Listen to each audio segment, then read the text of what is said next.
ndị be anyị ọkpọkpa na ọmụmụ ka anyị si gwa ọnụ n'izu ka anyị awụchikwa ọzọ afọ mbụ chukwu ma onye jọ nwa onye etegide na idimogu mụ bụ onye nọ azụ YouTube ụfọdụ asị nụ abịakwa ọzọ ka ịkọnụ bịa ọkwa ife ọnwụkụ nnukwu na ụfọdụ na ọnwụkụ nnukwu na nke ga-anị ka ọnụ jara kwa bịa ekwu ọzọ ọ bụ na ya ka anyị si gwado ụnụ bụ na anyị bịazie ọnwụọ anyị agọsi ụnụ bụ ihe si fụ mgbago anyị ọcha n'ime Delta steeti n'ime Naijiria maka ụfọdụ n'ime anyị ụfọdụ ụmụ anyị iwepụ ha mapụ Naijiria iwepụ ama amabe Delta ibu ndị ma Delta ama amabe anyị ọcha ya bụ ife anyị si ka anyị gosi ụnụ na nketa ka anyị si gosi ụnụ ya bụ be anyị ewepụ ha mapụ Delta steeti bụ agosi ụnụ be anyị ọcha mgbago anyị ọcha dị na ime bevizikwa agosi ụnụ ndị wa na-awa agbasi oke agosi ndị wa na-agba oke agosi ụnụ si isi obodo anyị bụ Iselukwu wee bido agosi ụnụ ka ụzọ si obodo nke ruo obodo nke si obodo ọnwere obodo ọnwere si obodo ọnwere ka ụzọ si gahụ mesie enyi ofu na oge ama anyị okirikiri anyị mesie nke efe abịa gosikwa ụnụ ndị wa na ndị mmadụ gbasi oke na ime ogige anyị ime obodo anyị na-ebu mgbago anyị ọcha ya ka anyị ka agọsi ụnụ na ife anyị na anyị ka agọsi ụnụ na usoro nke anyị wepụ ejimaka na be ọ bụ ife nyere anyị aka shime ụmụ anyị zụkwa ka nsọ na oyibo ka ahụ wezikwa sokwa anyị na ofu as I said earlier from the last edition that we are going to come and locate our place, Aniocha North, on the map of Delta State. That is what we have come to show you here. As you go along, we will show you where you can locate it in the map of Delta State. Within Delta State, you see the people that we share boundary with. Within Aniocha local government, you see how we are connected, how road leads from one town to the other. See all of them, and you'll be able to see the neighbors of each town. That is exactly what this was going to show us. I hope you will enjoy it and learn more.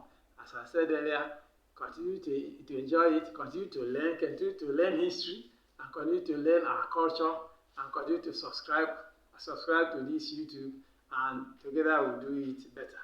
Remember, I may call on you anytime to tell us about part of Aniocha North culture.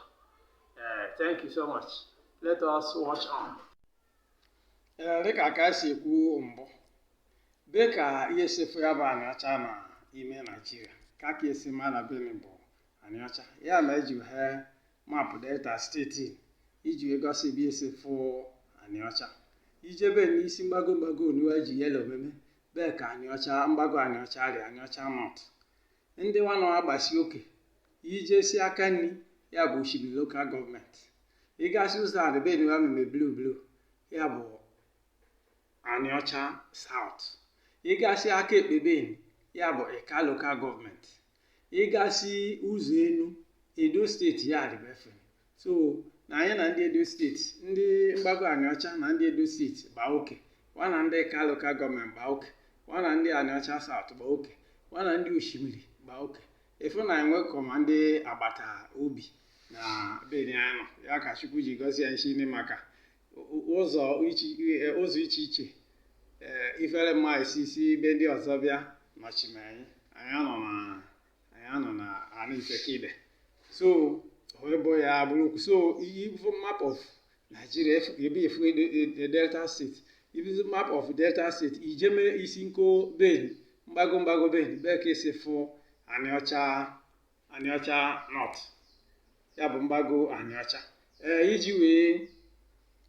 iji wee bezikwa ka o wosie anya ọzọ be ma gosi nke ọ nwebụzikwa be siri ike fụ Aniocha North mapụ nke ọbụzọ wee anya ọfụma wit nke be fụ ndị wa na-agba oke Oshimiri aka nri Aniocha South ụzọ Ekali aka ekpe mgbago bụ Edo steeti so dị ọka be ka esi fụ mgbago Anịọcha North. Anyị sizi be pụ anyị abịa nyefu names, location and towns in Anịọcha North. Obodo ndị na-erisibe bụ obodo ndị ije ka afụ na ime mgbago Anịọcha. Sibe si bido bifo Iselukwu ya bụ isi obodo anyị. Bụ isi Iselukwu jeme Ubolokwu, isi Ubolokwu jeme Ọbịọ, bụ isi Iselukwu jeme Ubolokiti, bụ isi Iselukwu jeme Iselekpitime, bụ isi Iselukwu jeme Idumogo. Then ibe Iselekpitime, bụ isi Iselekpitime jeme Ọkala, bụ isi Iselekpitime bịa Idumogo, bụ isi Iselekpitime jeme Ọnịcha Ọlọna, bụ isi Ọnịcha Ọlọna bịa Idumogo. Isi Ọnịcha Ọlọna bụ isi be jelue Ọbọmkpa, bụ isi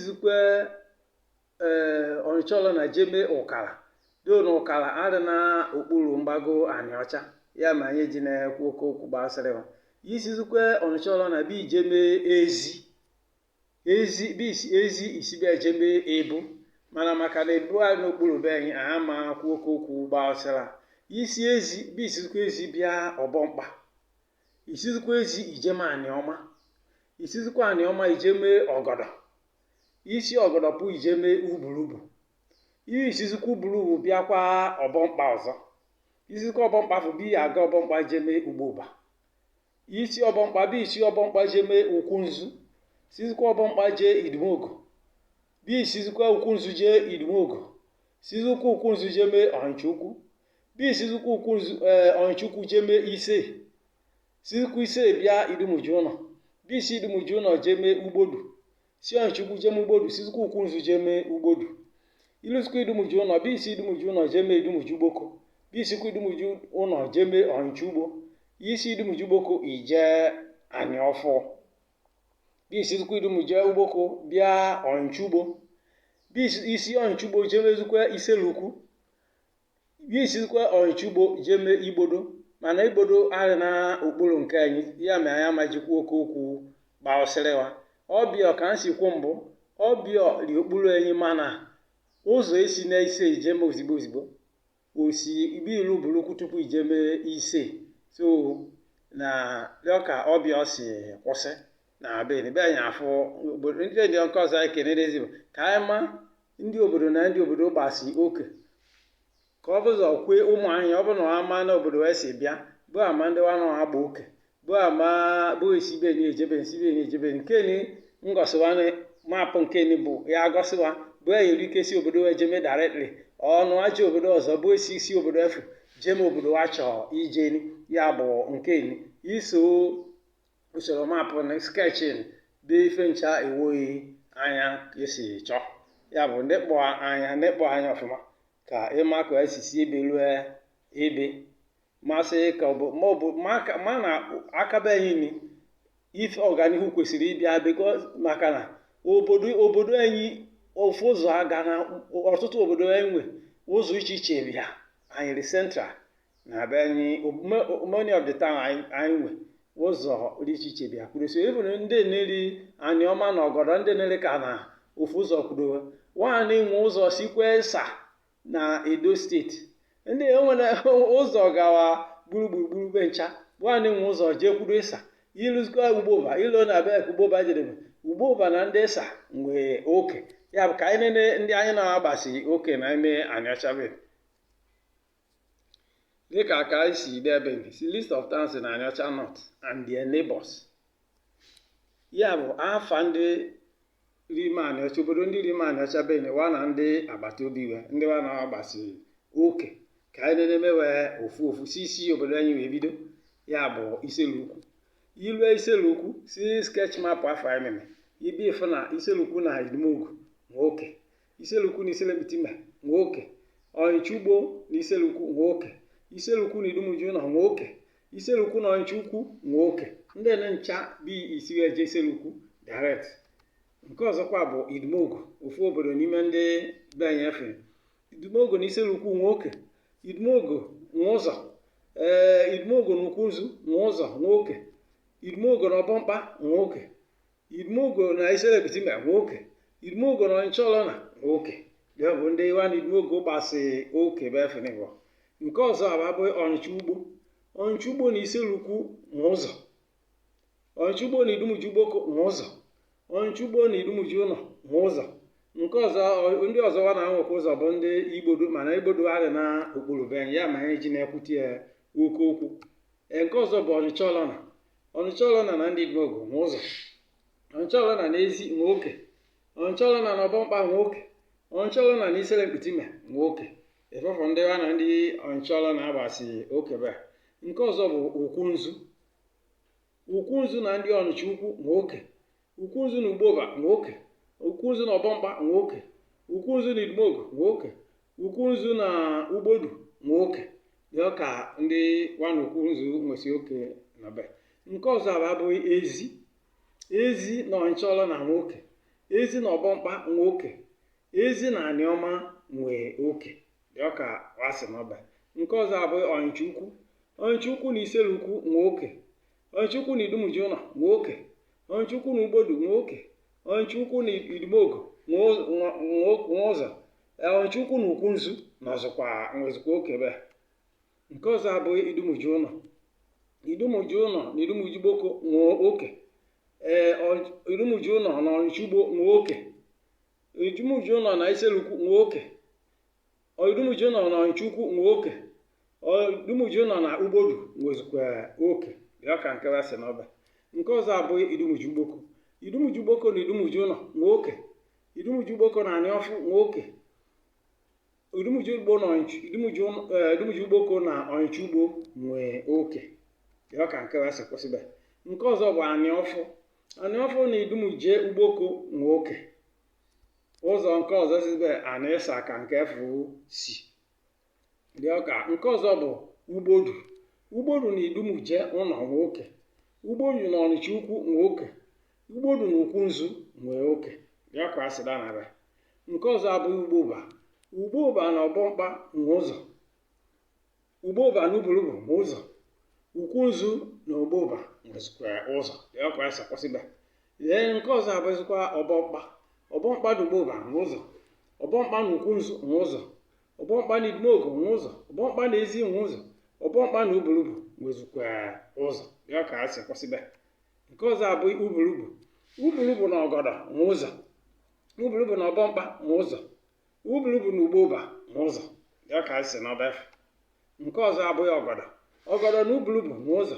Ọgọdọ na Aniọma nwezikwa ụzọ. Nke ọzọ abụghị Aniọma. Aniọma na Ezi nwe ụzọ. Aniọma na Ọgọdọ nwezikwa ụzọ. Nke ọzọ abụghị Ọbịọ. Asị na Ọbịọ na Iselukwu nwe ụzọ. Ka m si gosi mbụ na maapụ anyị afọ. Onwere n'ime obodo ndị dị okpuru mgbago Anịọcha. Onwere nke ya na Ọbịọ nwe ụzọ zini. Onwere nke wee nwe ụzọ zini. Mana maka na ifiri na ọnụkpuru anyị chaa n'ofu ebe. Amarụ ike asọpụzi ahụ maka onwe n'ụzọ jere. Ebe anyị rue na obodo ukwu tupu anyị jeme Ọbịọ. Ya ma anyị ji si na maka ndị aka na Chimechi bụ Iselukwu na Ọnịcha Ugbo. Mana asịtana na Iselukwu bụ ndị wanawa nwe ụzọ.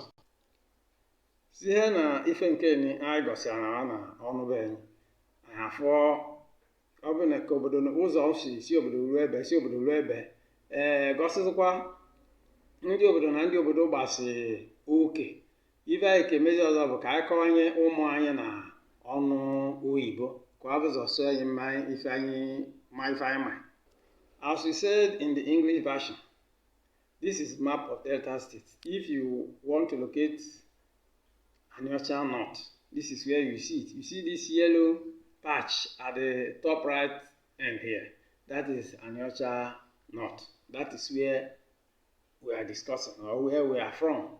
If you are from Anịọcha North, that is your place.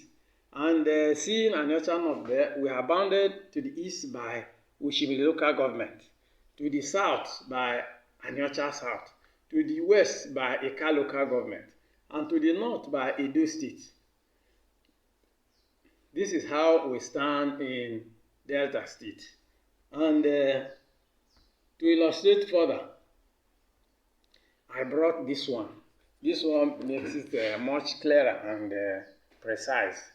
This is where Aniocha North is located, at the top right hand there. To the right, you see Oshimiri. To the south, you see Aniocha South. To the west, you see Ika local government. And to the north is Edo State. So we are fine here. So you can easily situate where you are from. From there, we go to location, names and location of towns in Aniocha North. Starting from our local government headquarters, which is Iseluku. From Iseluku, you can go to several towns. It's well connected. It's a nodal town. From there, you can go to Ubuluku. Ubuluku is not within our own, so we will not discuss much about it. From Iseluku, you go to Okiti. Okiti is also not in our local government, so we will not talk much about that. Then from Iseluku, you can go to Iselemptima. From Iseluku, you can go to Idumogu. From Iseluku, you can go to Onichuku. From Iseluku, you can go to Idumujono. From Iseluku, you can go to Onitsha Ubo. Then from Iselemptima, you can go to Okala. Okala is not in our local government, so we talk less about it. From Okala, you go to Onitsha Olona. From Onitsha Olona, from Iselemptima, you can come to Idumogu. You can go to Onitsha Olona. You can go to Iseluku. From Onitsha Olona, you can connect to Idumogu again. You can connect Onitsha Olona to Obompa. You can connect Onitsha Olona to Ezi. From Onitsha Olona, you can go to Okala. Okala is not in our local government, so we will not speak much about it. From Ezi, you can come to Olona, or you can go to Obompa. From Ezi, you can go to Ibu. Though Ibu is not in our own, we are not talking much about it. From Ezi, you go to Anioma. From Anioma, you go to Ogoda. Ogoda, you go to Ubulubu. From Ubulubu, you come to Obompa. Obompa, you go to Uboba. From Obompa, you come to Ukunzu. From Ukunzu, you get to Idmogo. From Ukunzu, you go to Onichuku. From Ukunzu, you go to Ubodu. From Onichuku, you come to Idumujuno. From Ubodu, you come to Idumujuno. I told you earlier that you can access Iseluku from Idumujuno and from Onichuku. From Idumujuno, you can go to Onichubu, or you go to Idumujuboko, and from Idumujuboko you can come to Aniofu. From Idumujuboko you can go to Onitsha Ubo. Then there is Obio there. Obio is not directly linked to any of our towns, but you pass through Buluku to Obio, though it's still under our administration. Yes, this part is list of towns in Aniocha North and their neighbors. We are going to see the names of towns as we have seen in the map, in the sketch map there. Now we want to know our neighbors, starting from our local government headquarters, Iseluku. From Iseluku, you have Idumogo, Iselemptima, Onichubu, Idumujono, and Onichuku. From Idumogo, you can go to Iseluku, Ukunzu, Onichuku, Obompa, Iselemptima, Onitsha Olona. From Onichubo, you get to Iseluku, Idumujuboko, Idumujono. From Onitsha Olona, you get to Idumogu, Ezi, Obompa, Iselemptima. From Ukunzu, Onichuku, Ubodu, Obompa, Idumogu, Uboba. From Ezi, Onitsha Olona, Obompa, Anioma. From Onichuku, you go to Iseluku, Idumujono, Uboba, Idumogu, Ukunzu. From Idumujono, you go to Idumujuboko, Onichubo, Iseluku, Onichuku, Ubodu. From Uboko, you go to Idumujono, Aniofu, Onichubo. From Aniofu, you get to Uboko. From Ubodu, you go to Idumujono, and Onichuku and Ukunzu. From Uboba, you go to Obompa, Ubulubu, and Ukunzu. From Obompa, you go to Uboba, Ukunzu, Idmogo, Ezi, Ubulubu. From Ubulubu, you go to Ogoda, Obompa, Uboba. Ogoda, you go to Ubulubu and Anioma. Anioma, you go to Ezi and Ogoda. Obio, as I said earlier, Obio is not directly linked to any of our towns, but it's one of the towns we have there. As I said earlier, please, if there's any mistake that you have observed, please notify us, let us correct it. Together, we make this channel a beauty of all. Then we plead to you one more time to subscribe to this YouTube channel if you have not done so. Please subscribe. It does not cost money to subscribe. It's a question of going to the name, the YouTube, and press the red button. You are subscribed. What is the essence of subscription? So that further editions you'll be notified about, and you get it and it shows that you are supporting us. That's the only way we can know that you are supporting. If you don't subscribe, we will be tired. We won't be able to continue. I also want to crave your indulgence that we may come to you anytime for you to be of assistance by way of contributing to this channel. We welcome your advice. Please, there should not be controversy on this. Next edition, where we'll be showing you the clan where your town belongs to. Some of us know our town, but we don't know the clan where it belongs to. Clan is an administrative setup through which we are governed. So the next one, we are going to show you the different clans in our local government and where your own town falls into. I know it will be a delight for you to know that you belong to this clan or the other, or you hail from this clan or the other. So watch out. The next edition will come with that in very short period. Thank you.